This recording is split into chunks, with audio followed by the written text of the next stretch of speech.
If you are wondering what is the recommended power adapter for POCO X8 Pro Max, then the most optimal choice is going to be the genuine Xiaomi power adapter, unless you can find a power adapter made by POCO or Realme. Nevertheless, those three companies are pretty much the same one. So if you get a Xiaomi power adapter that has 100 watts or more, it's going to be perfect for your POCO X8 Pro Max. And the reason why I'm mentioning 100 watts is simply because the phone, when it's charging the battery, it uses 100 watts at most. So if you can get a power adapter with 100 watts, then it's going to be the ideal choice. Of course, you can get a power adapter that has more than that, but it won't have an impact on the charging speed. And ideally, you want to get a power adapter that has PPS technology, although PD 3.0 apparently works as well.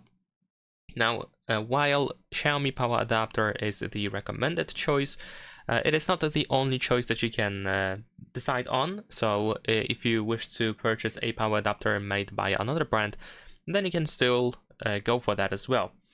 So of course, I would recommend you to use a well-known brand at least. So for example, Samsung, Google, Motorola, OnePlus, Oppo, and so on and so forth. And of course, these brands are usually the best choices, and I would definitely not recommend using knockoffs or just brands that are not well known. Now, in case of the power of these power adapters, of these chargers, then it is exactly the same thing. So if you can find a power adapter that has 100 watts, then it's going to be perfect.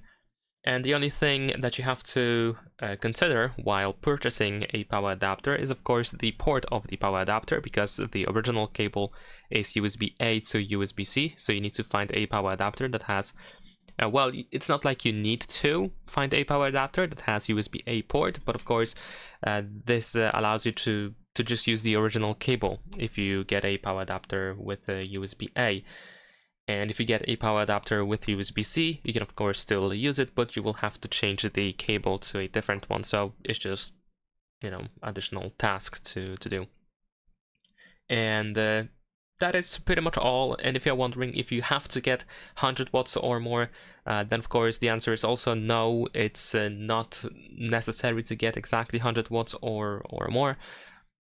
This is just the recommendation because it allows you to reach the fastest charging speed. But if you get a power adapter that has less than that, like 75, 66, 50 watts and so on and so forth, these chargers are going to work as well. But of course they will not be able to charge the phone as fast as a power adapter with 100 watts. So that's pretty much it. Leave a like and subscribe.